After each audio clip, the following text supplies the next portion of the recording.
नमस्कार, आप सभी ने अध्याय 13 में भाग 6 पढ़ लिया। भाग 6 में आपने शुक्र जनन यानी स्पर्मेटोजेनेसिस की प्रक्रिया संपूर्ण रूप से पढ़ ली। आपने देखा किस प्रकार से नर में नर युग्मक यानी शुक्राणु का निर्माण होता है। फिर आपने देखा नर युग्मक शुक्राणु की संरचना कैसे होती है। अब हम पढ़ेंगे मादाओं में किस प्रकार से मादा युग्मक यानी अंडाणु का निर्माण होता है।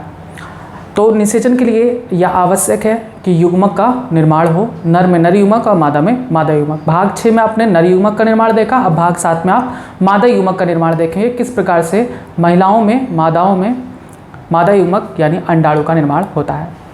अंडाणु के निर्माण की प्रक्रिया को क्या कहते हैं, मैंने आपको बताया था कि अंडाणु के निर्माण की प्रक्रिया को अंडजनन यानी oogenesis कहते हैं।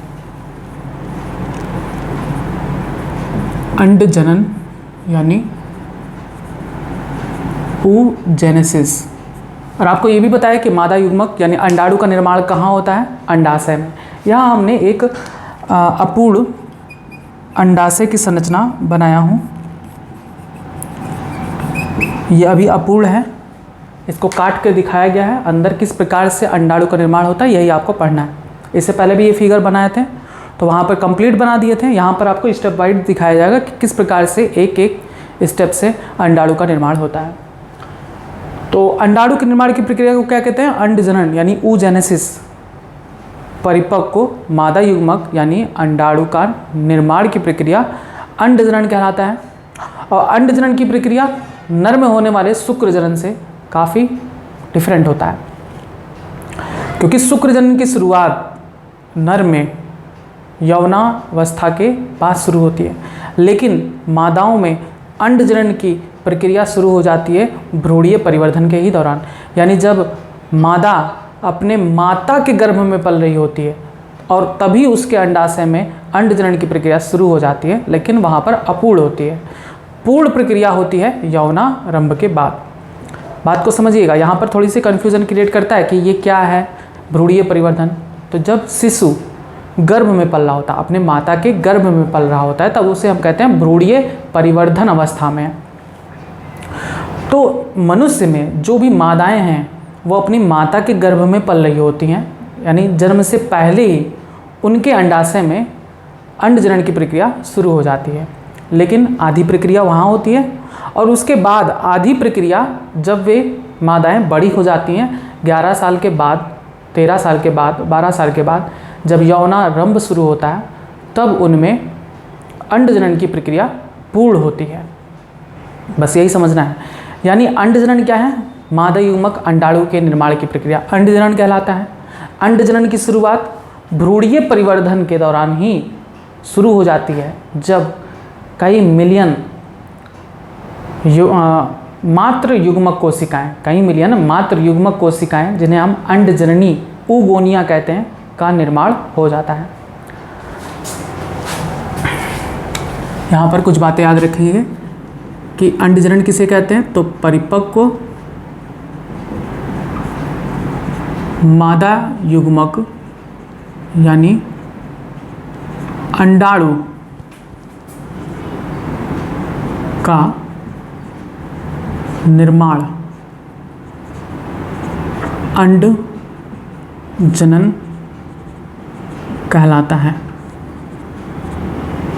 यह प्रक्रिया कब होती है, भ्रूणीय परिवर्धन के समय। होता क्या है, मैंने बताया था कि अंडाशय एक जननिक उपकला द्वारा आस्तरित होता है। जननिक उपकला यानी जर्मिनल एपिथेलियम, जर्मिनल एपिथेलियम द्वारा आस्तरित होता है। और इसी जर्मिनल एपिथेलियम यानी जननिक उपकला कोशिकाओं से ही विकास होता है एक कोशिका जिसे हम कहते हैं मात्र युग्मक कोशिका या अंडजननी। जननिक उपकला की मूल जनन कोशिका से बनता है सबसे पहले कई मिलियन अंड जननी। ये प्रक्रिया कब होती है? भ्रूणीय परिवर्धन के दौरान। भ्रूणीय परिवर्धन के दौरान कई मिलियन मात्र युग्मक कोशिकाएं अर्थात अंड जननी oogonia का निर्माण होता है। कई मिलियन बनते हैं। याद रखेंगे, शुरुआत से ही याद करेंगे कि अंडाशय चारों तरफ से एक जननिक उपकला द्वारा आश्रित होता है। जननिक उपकला की मूल जनन कोशिका यानी प्रीमोर्डियल जर्म सेल से अंडजननी यानी oogonia का निर्माण होता है। जन्म के पश्चात अंडजननी का निर्माण नहीं होता, यानी जब मादा अपने माता के गर्भ से बाहर आ जाती है, जन्म हो जाता है उसका, उसके पश्चात अंडजननी का निर्माण नहीं होता और इसकी संख्या में भी वृद्धि नहीं होती। कई मिलियन बन जाती हैं। कब? जब मादा कहाँ होती है? भ्रूण में ही। जब मादा भ्रूण में ही हो, माता के भ्रूण में, गर्भ में, भ्रूणीय अवस्था में पल रही होती, तभी उसमें कई मिलियन अंडजननी यानी oogonia का निर्माण हो जाता है। अब यहाँ पर सिर्फ हम एक बनाए हैं समझाने के लिए, क्योंकि जगह नहीं है। कई मिलियन बनते हैं, करोड़ों में। अंडजननी में सबसे पहले समसूत्री विभाजन होता है। अब यहाँ पर हम कुछ चीज़ें लिखते चलेंगे। एक कोशिका है जो किसकी है? जननिक उपकला, यानी हम इसे कह सकते हैं प्रीमोर्डियल जर्म सेल, यानी मूल जनन कोशिका। और आपको पता है कि ये कोशिकाएं हमेशा क्या होंगी? द्विगुणित होंगी, क्योंकि युग्मक तो है नहीं है, क्या है? द्विगुणित, 2n। इसमें गुणसूत्रों की संख्या कितनी पाई जाएगी? 46 मनुष्य है। इसमें विभाजन होता है और बनता है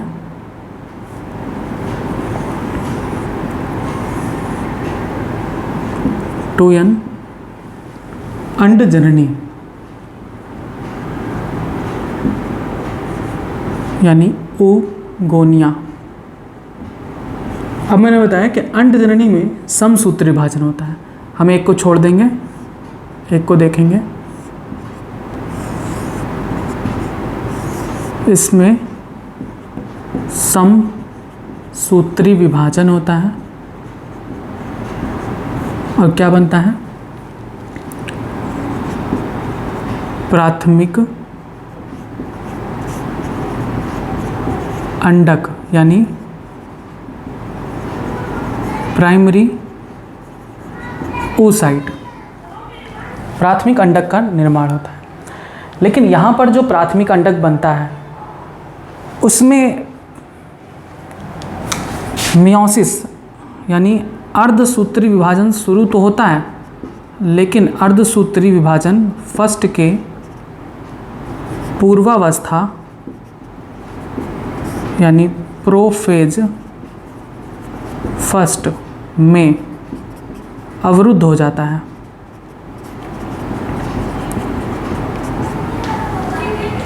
याद करिए,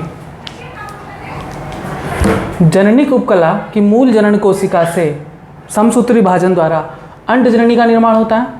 अंडजननी में समसूत्री विभाजन होता है जिससे बनता है प्राथमिक अंडक। प्राथमिक अंडक का निर्माण होता है। ठीक है, यह है प्राथमिक अंडक।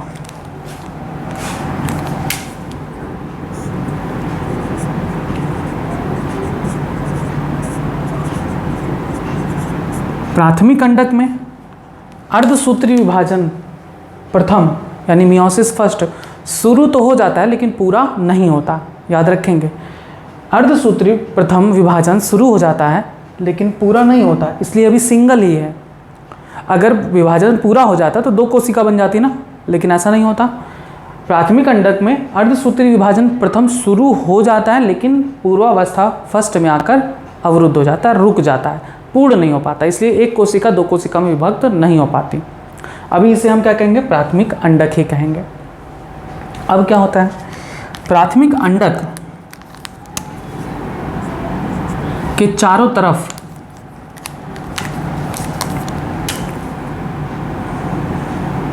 प्राथमिक अंडक के चारों तरफ कणिकामय कोशिकाओं का आवरण बन जाता है।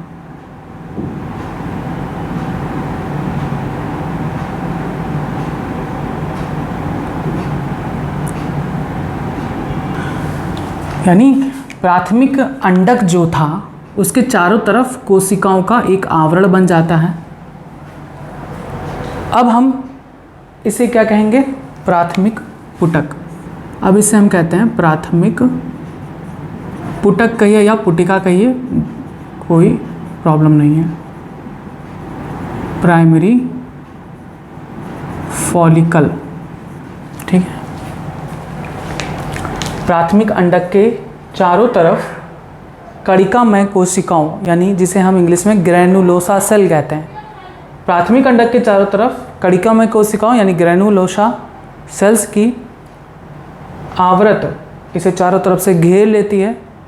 अब यह संरचना प्राथमिक पुटक यानी प्राइमरी फॉलिकल कहलाता है।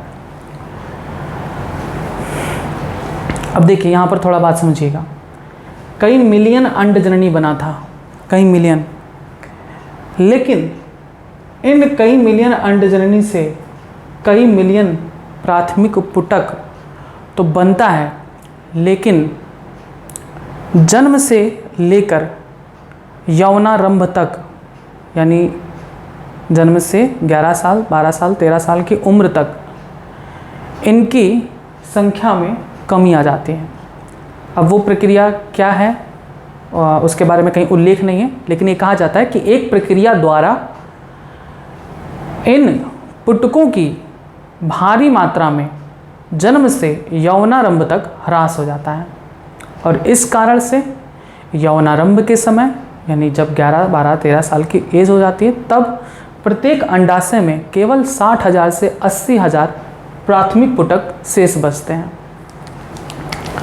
ठीक है, याद रखेंगे कि प्रत्येक अंडाशय में कितने प्राथमिक पुटक शेष बचते हैं, 60,000 से 80,000। ठीक है, बनते तो कई मिलियन हैं, लेकिन मैंने बताया ना कि एक प्रक्रिया द्वारा मादाओं में जन्म से यौनारंभ तक यानी 11, 12, 13 साल की एज तक इनकी संख्या में काफ़ी कमी हो जाती है, और इस कारण जब यौनारंभ की एज आती है यानी 11 से 13 साल, तब उनके प्रत्येक अंडाशय में केवल 60,000 से 80,000 प्राथमिक पुटक शेष बचते हैं, और इनमें से भी केवल 400 से 500, लगभग 450 माना जाता है, प्राथमिक पुटक ही पूरे जीवन काल में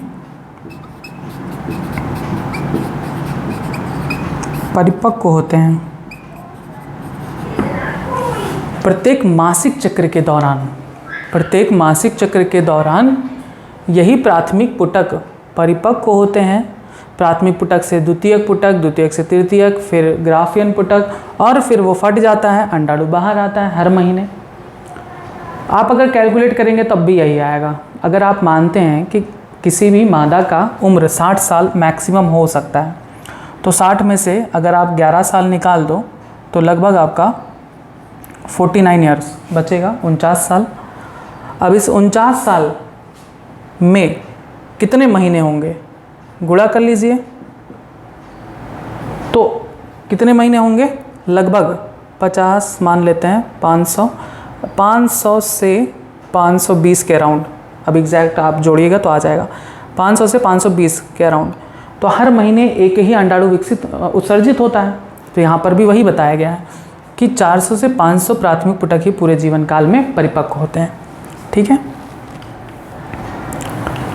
क्योंकि कभी कभी किसी मादा में देर से शुरू होता है यौनारंभ, मासिक चक्र की शुरुआत होती है, तो इसीलिए यहाँ पर कोई एक निश्चित वैल्यू नहीं दी जा सकती कि कितने परिपक्व होते हैं, इसलिए कहा जाता है 400 से 500। ठीक है, ये बात समझ में आई कि प्राथमिक पुटक बनते तो कई मिलियन हैं, लेकिन उनके यौनारंभ तक आते आते प्रत्येक अंडाशय में केवल 60 से 80 हज़ार ही शेष बचते हैं, बाकी उनके जन्म से यौनारंभ के बीच में वो नष्ट होते रहते हैं। और इनमें से केवल 400 से 500 ही प्राथमिक पुटक यौनारंभ में पूरे जनन काल में, पूरे जनन काल, यहाँ जीवन काल नहीं लिखना है, जनन काल, जीवन काल गलत हो जाएगा, जनन काल में परिपक्व होते हैं, क्योंकि जनन काल में 45 वर्ष की आयु ही मानी जाती है। 45 से 50 वर्ष की आयु तक ही मासिक चक्र होता है मादाओं में, तो इसलिए हम जनन काल शब्द का प्रयोग करेंगे। क्लियर है ये चीज़ प्राथमिक पुटक, प्राइमरी फॉलिकल के बारे में, कि यौनारंभ के समय प्रत्येक अंडाशय में कितने प्राथमिक पुटक बचते हैं, 60,000 से 80,000, और इनमें से भी केवल 400 से 500 प्राथमिक पुटक ही पूरे जनन काल में परिपक्व होते हैं। अब क्या होता है, अब होता है कि ये जो प्राथमिक पुटक हैं ये कणिकामय कोशिकाओं से और अधिक आस्तरित हो जाते हैं। कणिकामय कोशिकाओं से, इसको और थोड़ा बड़ा बना दें,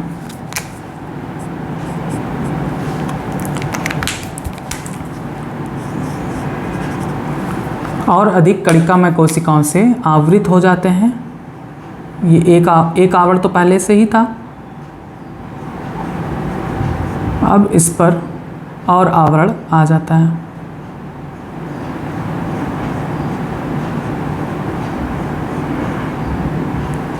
अब इसे हम क्या कहते हैं, द्वितीयक पुटक, यानी सेकेंडरी फॉलिकल। प्राथमिक पुटक और अधिक कणिकामय कोशिकाओं से आवृत हो जाता है और अब ये द्वितीयक पुटक कहलाता है। फिर द्वितीयक पुटक और कणिकामय कोशिकाओं से आवृत हो जाता है और अब क्या कहलाता है, तृतीयक पुटक।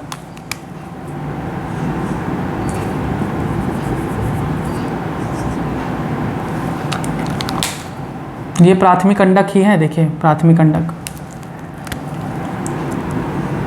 इसके चारों तरफ कोशिकाओं के और परत आवृत हो जाते हैं और अब ये कहलाता है तृतीयक पुटक।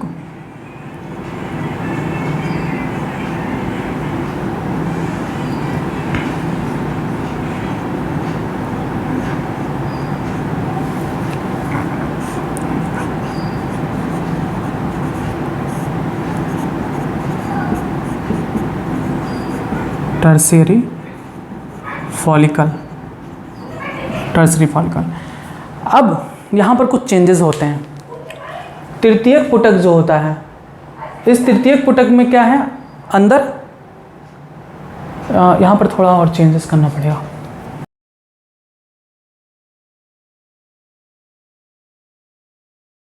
तृतीयक पुटक की कुछ विशेषताएं होती हैं। इसमें ये इसका चारों तरफ से घेरा होता है और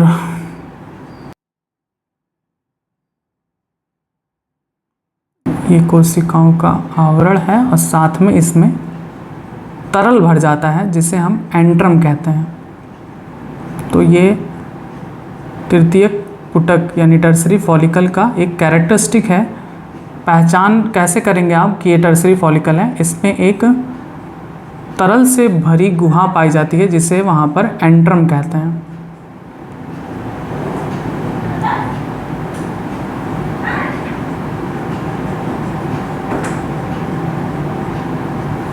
ठीक है, यही है तरल से भरी गुहा जिसे हम एंट्रम कहते हैं। ये है एंट्रम। एंट्रम ही पहचान है तृतीयक पुटक की। समझ में आया? द्वितीयक पुटक जल्द ही तृतीयक पुटक में परिवर्तित हो जाती है।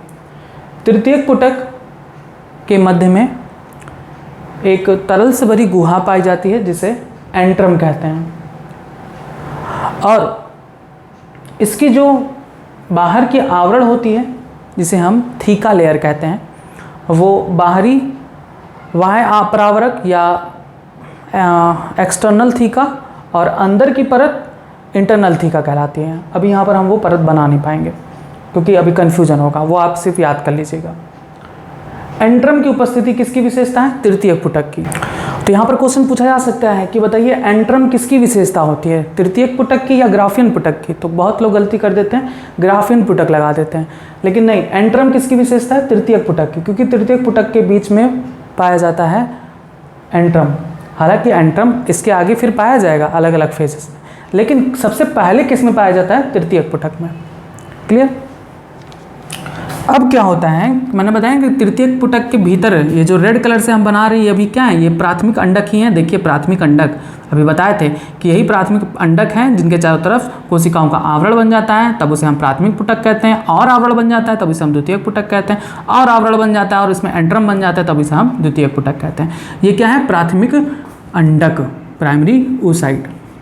तो तृतीयक पुटक के अंदर जो प्राथमिक अंडक होता है, ये जो अभी पूर्वावस्था फर्स्ट में अवरुद्ध हो गया था, अब इसका मियोसिस फर्स्ट कंप्लीट होता है। अर्धसूत्री प्रथम पूर्ण होता है और इससे इस प्रकार से विभाजन होता है कि एक छोटी कोशिका बनती है जिसे हम प्रथम ध्रुवीय पिंड कहते हैं। ये भी आगुणित होगा, यानी इसे कहते हैं फर्स्ट पोलर बॉडी। इनका क्या कार्य होता है अभी ये खोजा नहीं गया है कि आखिर प्रथम ध्रुवीय पिंड का क्या कार्य होता है। अभी तो ये माना जाता है कि नष्ट हो जाती हैं। और एक बड़ी कोशिका बनती है जिसे हम क्या कहते हैं? द्वितीयक अंडक। द्वितीयक अंडक यानी सेकेंडरी oocyte। ये भी आगुणित हैं और ये आकार में बड़ी होती हैं। याद करिए कि तृतीयक पुटक में अभी जो प्राथमिक अंडक अर्धसूत्री प्रथम के पूर्वावस्था में रुक गया था, वो जब तृतीयक पुटक बन जाता है तब इसमें अर्धसूत्री विभाजन फर्स्ट पूर्ण हो जाता है, जिससे दो असमान कोशिकाएं बनती हैं, एक छोटी प्रथम ध्रुवीय पिंड और एक बड़ी द्वितीयक अंडक यानी सेकेंडरी oocyte। ठीक, यानी ये जो प्राथमिक अंडक है ये विभाजित हो गया है और इससे एक बड़ी द्वितीयक अंडक और एक छोटी फर्स्ट पोलर बॉडी का निर्माण हो गया।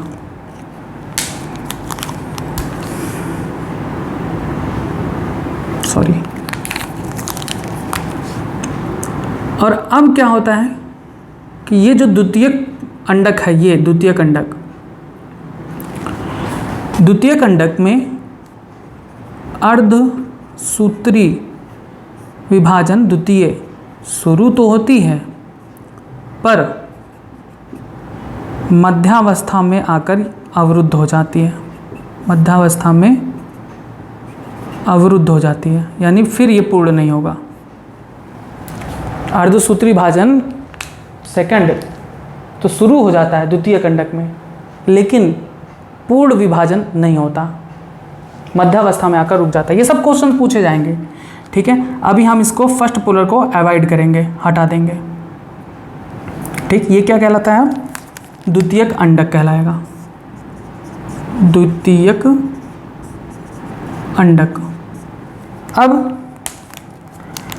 द्वितीयक अंडक के चारों तरफ एक पारदर्शी आवरण जोना पेल्यूसिडा का निर्माण हो जाता है। यह है जोना पेल्यूसिडा। जोना पेल्यूसिडा किसका आवरण है? द्वितीयक अंडक का। और इसके चारों तरफ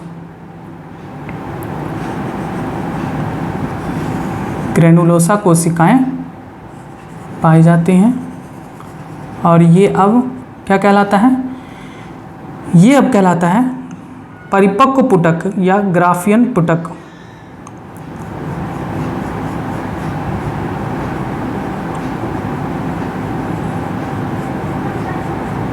ये प्रक्रिया हर महीने होती है। इसी को कहते हैं मासिक चक्र या ऋतुस्राव चक्र या रजस्राव चक्र, मेंस्ट्रुअल साइकिल। हर महीने महिलाओं में ये प्रक्रिया होती है। प्राथमिक पुटक इस तरह से डेवलप होता है।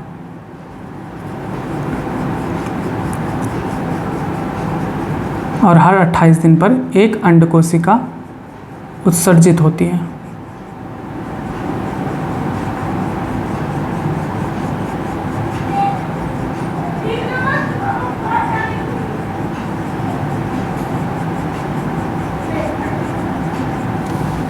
ठीक है, अब ये पूरी संरचना क्या कहलाती है? परिपक्व पुटक या ग्राफियन पुटक। इसे हम क्या कहते हैं? ग्राफियन पुटक, ग्राफियन फॉलिकल। समझ में आया? ग्राफियन पुटक के अंदर क्या है? द्वितीयक अंडक, जिसमें अर्धसूत्रीय विभाजन द्वितीय शुरू तो हो गया है लेकिन पूर्ण नहीं हो पाया, मध्यावस्था में आकर रुक गया। अब पूर्ण कब होगा ये जानेंगे। तो हर 28 दिन पर ये चक्र शुरू होता है और आपको पता है कि हर मासिक चक्र यानी 28 दिन के साइकिल में एक अंड कोशिका उत्सर्जित होती है। लेकिन ये सिर्फ समझने के लिए है कि अंड कोशिका उत्सर्जित होती है। आप एक बायोलॉजी के स्टूडेंट हैं, इसलिए अब आपको समझना होगा कि प्रत्येक मासिक चक्र के दौरान अंड कोशिका यानी अंडाणु का उत्सर्जन नहीं बल्कि द्वितीयक अंडक का उत्सर्जन होता है। अब एकदम याद करेंगे क्योंकि ये सब चीज़ें पूछी जाती हैं, हमें समझाने के लिए बता दिया जाता है। क्योंकि अगर हम डायरेक्ट बोलेंगे कि द्वितीयक अंडक का उत्सर्जन होता है तो आप थोड़ा कंफ्यूज हो सकते हैं शुरुआत में। जब आप पढ़ चुके होंगे, अभी आगे जब बताएंगे तब आपको पूरा समझ में आएगा कि आप कहोगे कि हाँ ये सही कह रहे हैं आप कि द्वितीयक अंडक का उत्सर्जन होता है। प्रत्येक अंडोत्सर्ग के दौरान द्वितीयक अंडक का सेकेंडरी oocyte का उत्सर्जन होता है। अंडाणु नहीं कहेंगे। अंडाणु यानी अंड कोशिका का निर्माण आगे होगा, बताते हैं। अब देखिए ये जो ग्राफियन फॉलिकल है, ग्राफियन पुटिका, ये परिपक्व होकर यहाँ पर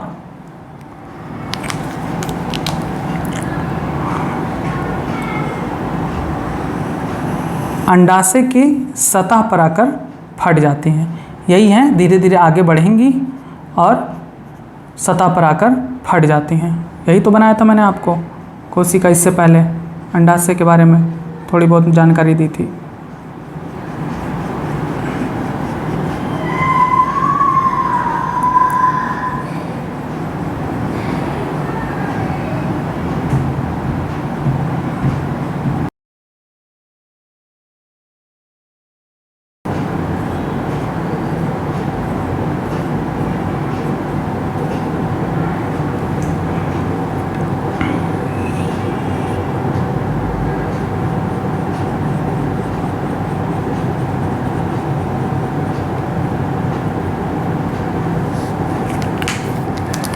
ये बाहर आ गया है द्वितीयक अंडक।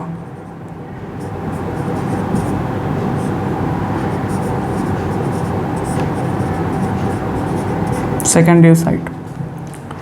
तो ग्राफियन पुटक अंडाशय की सतह पर आकर फट जाती हैं। फटने के पश्चात इसमें उपस्थित द्वितीयक अंडक अंडाशय से बाहर आ जाता है। ठीक, अब ये किसके द्वारा पकड़ा जाता है कमेंट बॉक्स में बताइए।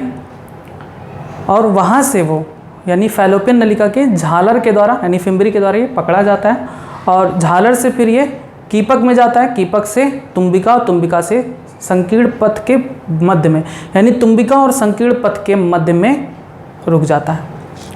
और अगर शुक्राणु आया है तो शुक्राणु इस द्वितीयक अंडक में प्रवेश करता है।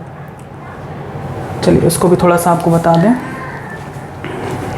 हालांकि फिर इसको आगे यहाँ के आगे का जो प्रोसेस है वो हमको निषेचन में बताएंगे, लेकिन यहीं पर समझ लेंगे तो ज़्यादा बेटर रहेगा। ये है फीमेल रिप्रोडक्टिव ट्रैक्ट सिस्टम।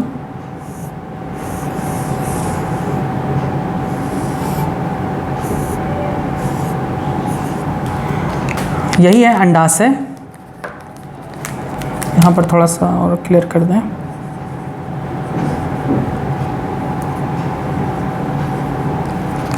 अब जो अंडाणु निकला है, द्वितीयक अंडक, जो द्वितीयक अंडक यहाँ से निकला है वो कहाँ जाता है? यहाँ। और इनके रास्ते पकड़े जाते हैं और ये पहुँचते हैं इन स्थान पर। और अगर शुक्राणु इसमें आया है तो ये शुक्राणु तैर कर कहाँ पहुँचता है? यहाँ पर। और शुक्राणु इस अंडाणु को भेद कर अपना न्यूक्लियस इसमें ट्रांसफ़र कर देता है। जैसे ही शुक्राणु अंडाणु के अंदर प्रवेश करता है, द्वितीयक अंडक का अर्धसूत्री विभाजन द्वितीय पूर्ण हो जाता है। अर्धसूत्री विभाजन द्वितीय पूर्ण होता है और फिर ये भी असमान होता है। फिर एक छोटी कोशिका बनती है जिसे हम द्वितीय ध्रुवीय पिंड यानी सेकंड पोलर बॉडी बनता है और साथ में एक बड़ी अंड कोशिका यानी अंडाणु ओवम बनता है। ठीक है, बस यही प्रक्रिया। यानी शुक्राणु जब इसके अंदर प्रवेश करता है, द्वितीयक अंडक में प्रवेश करता है और अपना न्यूक्लियस जब इसमें ट्रांसफ़र कर देता है, जैसे ही शुक्राणु अंडाणु के अंदर प्रवेश करेगा, तुरंत अंडाणु में उपस्थित जो द्वितीयक अंडक है वह अपनी अर्धसूत्री विभाजन सेकंड पूरी कर लेती है और पूरी करके बनाती है द्वितीय ध्रुवीय पिंड और अंड कोशिका या अंडाणु। और यही अंड कोशिका या अंडाणु नर युग्मक के साथ फ्यूज़ करके युग्मनज बनाते हैं, जाइगोट बनाते हैं। और यहाँ पर भी जो द्वितीय ध्रुवीय पिंड यानी सेकंड पोलर बॉडी बना, वो भी क्या यूज़ है पता नहीं है, कहते हैं नष्ट हो जाता है। बस यही प्रक्रिया कहलाती है अंड जनन यानी oogenesis। आपने देखा कितना ईजी था। अगर आप स्टेप वाइज धीरे धीरे पढ़ेंगे तो आएगा। जल्दबाजी करेंगे, चीज़ों को नहीं याद करेंगे, नहीं समझेंगे तो कभी नहीं आएगा। ये हो गया द्वितीयक अंडक से अंडाणु का निर्माण। और उसके बाद देखिए क्या होता है। उसके बाद ये जो ग्राफियन फॉलिकल जो फट गया है, मैंने बताया था कि ग्राफियन फॉलिकल फटने के पश्चात इसमें रुधिर भर जाता है और रुधिर भर जाने के वजह से एक संरचना बनता है जिसे हम क्या कहते हैं? कॉर्पस हीमोरैजिकम। इसे हम क्या कहते हैं? कॉर्पस हीमोरैजिकम।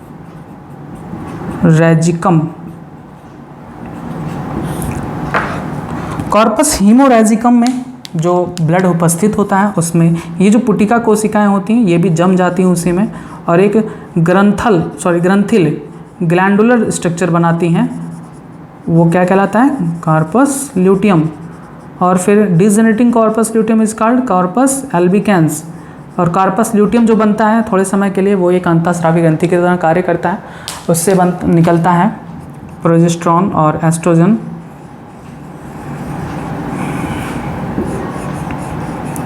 ठीक है, ये कार्पस हीमोरैजिकम में जो ब्लड होता है उसमें पुटिका कोशिकाएं घुल जाती हैं और उससे एक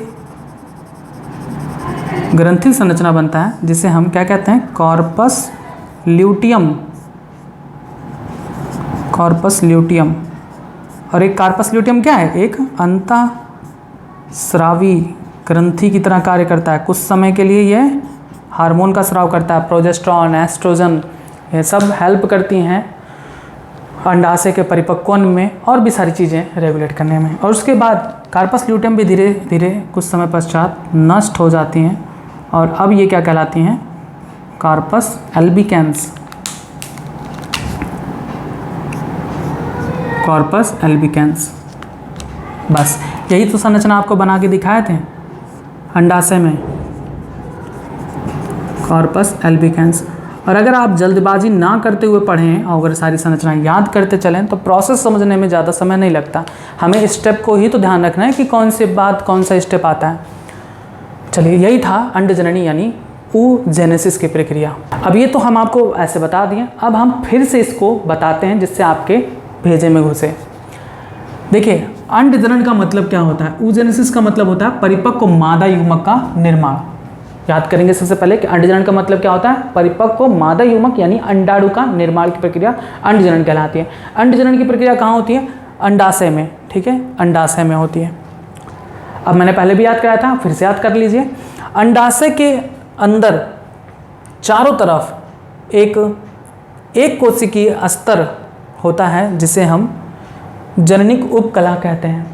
जननिक उपकला की प्रत्येक कोशिकाएं मूल जनन कोशिका कहलाती हैं और उन मूल जनन कोशिका में समसूत्री विभाजन होता है जिससे अंडजननी का निर्माण होता है।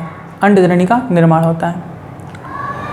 अंडजननी में पुनः समसूत्री विभाजन होता है जिससे प्राथमिक अंडक यानी प्राइमरी oocyte का निर्माण होता है। प्राथमिक अंडक यानी प्राइमरी oocyte का निर्माण होता है। किससे होता है प्राथमिक अंडक का निर्माण? अंडजननी में समसूत्री विभाजन से। प्राथमिक अंडक यानी प्राइमरी oocyte अर्धसूत्री विभाजन प्रथम के पूर्वावस्था फर्स्ट में अवरुद्ध हो जाता है, रुक जाता है, यानी विभाजन इसका आगे नहीं हो पाता।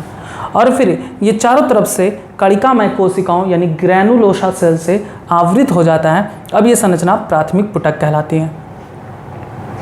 यहाँ तक की जो भी प्रक्रिया है प्राथमिक पुटक के बनने तक की प्रक्रिया, ये मादाओं में कब होता है? भ्रूणीय परिवर्धन के दौरान, यानी जब मादा शिशु अपनी माता के गर्भ में पल रही होती है तभी उसके अंडाशय में कई मिलियन प्राथमिक पुटक बन जाते हैं। लेकिन जब वो जन्म लेती है उसके बाद कोई प्राथमिक पुटक नहीं बनता, अंडजननी नहीं बनती, यानी जो उसमें कई मिलियन प्राथमिक पुटक बना है वही जन्म के साथ साथ उसके अंडाशय में आता है। और जब वो धीरे धीरे बड़ी होती हैं और जब अपने यौनारंभ यानी यौनावस्था तक पहुंचती हैं तब उनमें इन कई मिलियन प्राथमिक पुटक की संख्या में कमी आ जाती है। लगभग 60,000 से 80,000 प्राथमिक पुटक उनके यौनावस्था यानी 11 से 13 साल की उम्र तक में उनके प्रत्येक अंडाशय में बचता है। कितना? 60,000 से 80,000। और इनमें से केवल उनके पूरे जनन काल में यानी रिप्रोडक्टिव फेज में केवल 400 से 500 प्राथमिक पुटक ही परिपक्व हो पाते हैं हर महीने मेंस्ट्रुअल साइकिल के माध्यम से। हर महीने एक प्राथमिक पुटक विकसित होता है और कणिकामय कोशिकाओं से आवृत हो जाता है, द्वितीयक पुटक कहलाता है। द्वितीयक पुटक जल्द ही तृतीयक पुटक बना लेता है। तृतीयक पुटक और कणिकामय कोशिकाओं से आवृत हो जाता है और इसके बीच में एक तरल वाली गुहा बन जाती है जिसे हम एंट्रम कहते हैं। साथ ही इसका जो आवरण होता है वो 2 आवरण में विभक्त हो जाता है, बाह्य प्रावरक यानी एक्सटर्नल थीका और इंटरनल थीका यानी अंतः प्रावरक। और तृतीयक पुटक के अंदर रहते हुए ही प्राथमिक अंडक में अर्धसूत्री विभाजन प्रथम पूर्ण हो जाती है और इससे एक छोटी कोशिका यानी प्रथम ध्रुवीय पिंड और एक बड़ी कोशिका द्वितीयक अंडक यानी सेकेंडरी oocyte का निर्माण होता है। द्वितीयक अंडक अपने चारों तरफ एक झिल्ली वाली आवरण बना लेती है जिसे हम पारदर्शी पेल्लिसिडा यानी जोना पेल्लिसिडा कहते हैं। और इसके चारों तरफ और कणिका में कोशिकाओं का आवरण हो जाता है। अब इसे हम क्या कहते हैं? तृतीयक पुटक को क्या कहते हैं? परिपक्व पुटक या ग्राफियन पुटक, ग्राफियन फॉलिकल। ग्राफियन पुटक अंडाशय के सतह पर आकर फट जाती हैं और इससे द्वितीयक अंडक मुक्त होता है। द्वितीयक अंडक झालर के द्वारा पकड़ी जाती हैं और फिर झालर के माध्यम से कीपक से तुम्बिका और तुम्बिका और संकीर्ण पद के मध्य आकर रुक जाती हैं। जब शुक्राणु अगर प्रवेश करता है तो शुक्राणु इस अंडाणु में जैसे ही प्रवेश करता है इस द्वितीयक अंडक में अर्धसूत्री विभाजन पूर्ण हो जाता है और इससे द्वितीय ध्रुवीय पिंड और अंड कोशिका यानी अंडाणु का निर्माण हो जाता है, ओवम बन जाता है। अगर शुक्राणु इसमें प्रवेश नहीं करेगा, तो द्वितीयक अंडक अंड कोशिका नहीं बनाती। द्वितीयक अंडक अंड कोशिका नहीं बनाती और फिर चेंजेस होती हैं ओवरी में, अंडाशय में और गर्भाशय के अंतः स्तर नष्ट होने लगती हैं और वो ब्लड के रूप में इस द्वितीयक अंडक को लेकर बाहर आ जाती हैं जिसे हम ऋतुस्राव कहते हैं।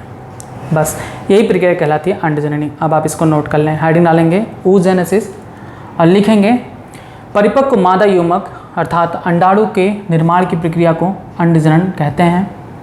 यह प्रक्रिया नर के शुक्र जनन यानी स्पर्मेटोजेनेसिस से स्पष्ट रूप से भिन्न होती हैं।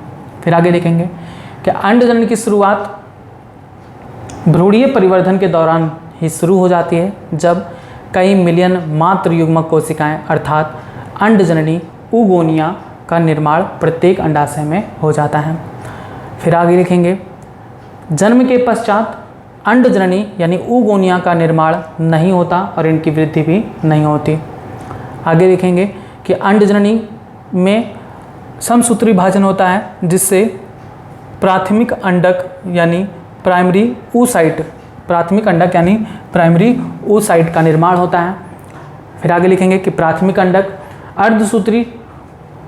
अंडक में अर्धसूत्री प्रथम की शुरुआत हो जाती है, किंतु पूर्वावस्था प्रथम में यह स्थायी रूप से अवरुद्ध हो जाता है।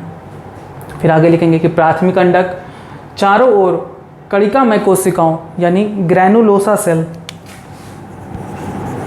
ग्रैन्युलोसा सेल्स लिखेंगे कि प्राथमिक अंडक चारों ओर से कणिकामय कोशिकाओं यानी ग्रैनुलोसा सेल्स की परत से आवृत हो जाती है। अब इसे हम इस संरचना को प्राथमिक पुटक यानी प्राइमरी फॉलिकल कहते हैं। आगे लिखेंगे एक प्रक्रिया द्वारा जन्म से यौनारंभ तक प्राथमिक पुटिका में की भारी मात्रा में कमी हो जाती है, अर्थात इनका ह्रास हो जाता है।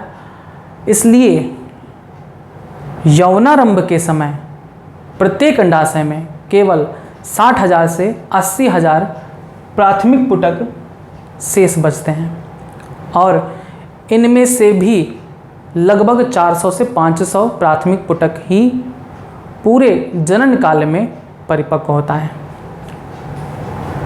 फिर आगे लिखेंगे कि प्राथमिक पुटक और अधिक कणिकामय कोशिकाओं से आवृत हो जाता है। अब इस संरचना को हम द्वितीयक पुटक या सेकेंडरी फॉलिकल कहते हैं। द्वितीयक पुटक जल्द ही तृतीयक पुटक का निर्माण करती हैं।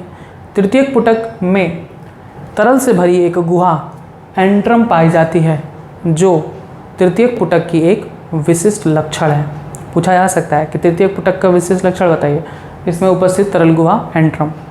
आगे लिखेंगे कि पुटक की प्रावरक स्तर, प्रावरक स्तर यानी थीका लेयर,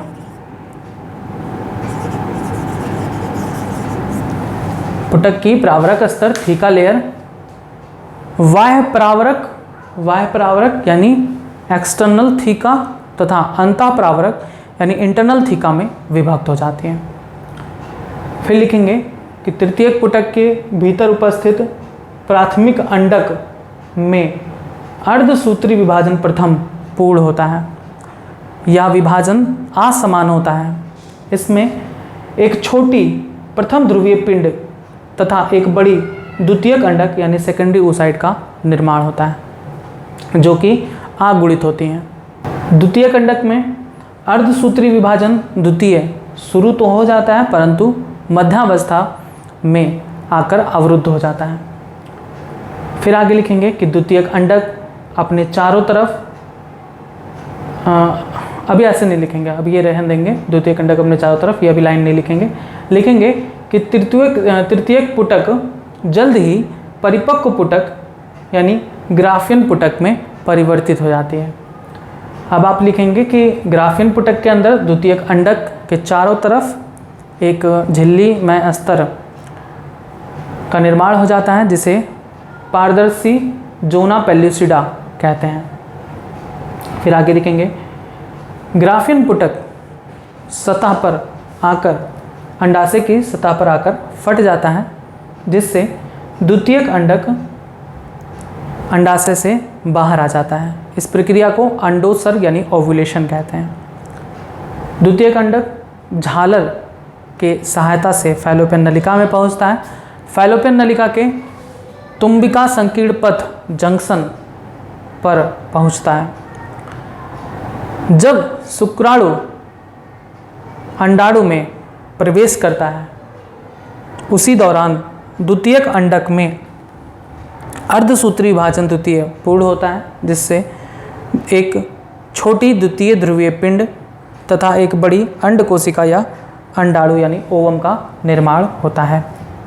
बस यही कहलाता है अंड जनन यानी oogenesis।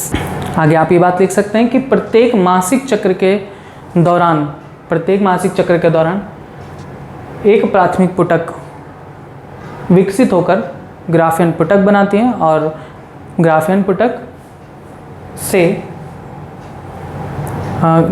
पुटक के फटने से उसमें उपस्थित द्वितीयक अंडक अंडोत्सर्ग के माध्यम से बाहर आता है। ये था संपूर्ण रूप से अंडजनन की प्रक्रिया। अब हम पढ़ेंगे कि अंडाणु की संरचना कैसी होती है। आइए देखते हैं अंडाणु की संरचना कैसे होती है, क्या क्या चीज़ें इनमें पाई जाती हैं। अंडाणु यानी ओवम।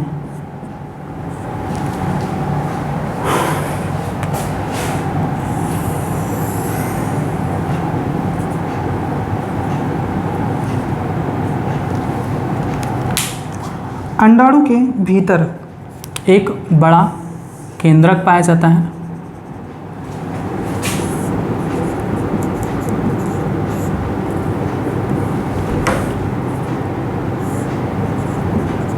अंडाणु के भीतर एक बड़ा केंद्रक पाया जाता है जो कि आगुणित होता है। अंडाणु के अंदर जो कोशिका द्रव्य होती है, इस कोशिका द्रव्य को ऊप्लाज्म कहते हैं। याद रखेंगे, अंडाणु के कोशिका द्रव्य को क्या कहते हैं? ऊप्लाज्म। पूछा जा सकता है अंडाणु के कोशिका द्रव्य को क्या कहते हैं? अंडाणु के कोशिका द्रव्य को ऊप्लाज्म कहते हैं, जिसमें विभिन्न कोशिकांग पाए जाते हैं। अंडाणु चारों तरफ से एक अंडकला या पीतकी कला द्वारा घिरा होता है। ये जो कला देख रहे हैं ये क्या कहलाता है? अंडकला या पीतकी कला। अंडाणु चारों तरफ से एक अंडकला या पीतकी कला, जिसे इंग्लिश में विटेलिन मेम्ब्रेन कहते हैं, से घिरा होता है। अंडकला या पीतकी कला से इंग्लिश में विटेलिन मेम्ब्रेन कहते हैं, से घिरा होता है। इसके बीच में ये जो स्पेस है वो पेरी विटेलिन स्पेस कहते हैं।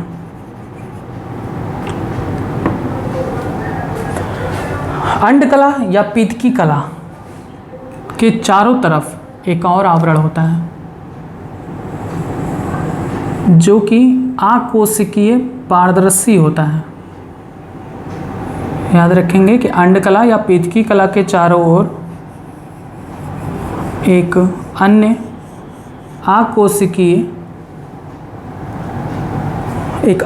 आकोशिकीय पारदर्शी कला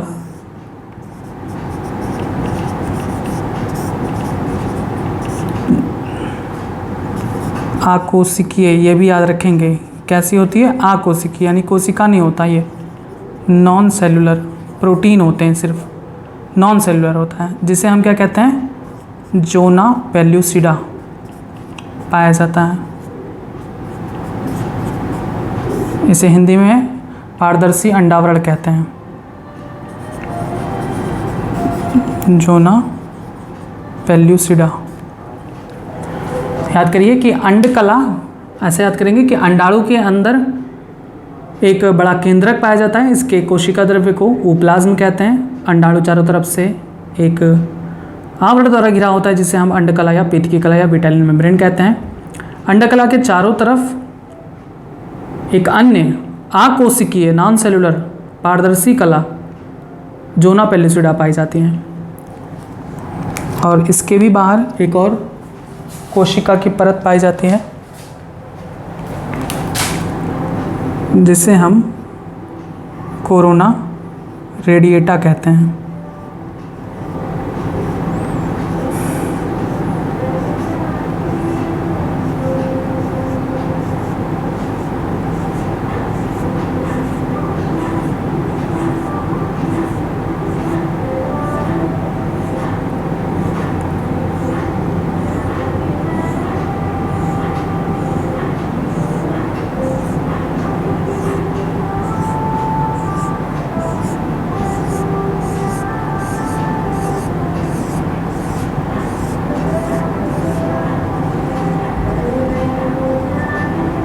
ये आवरण कहलाता है कोरोना रेडिएटा।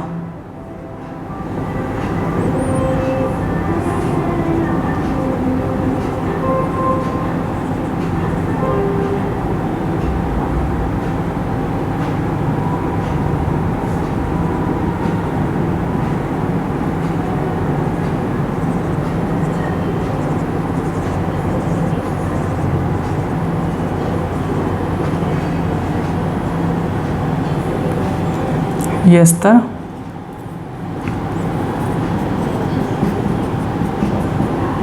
कोरोना रेडिएटा कहलाता है।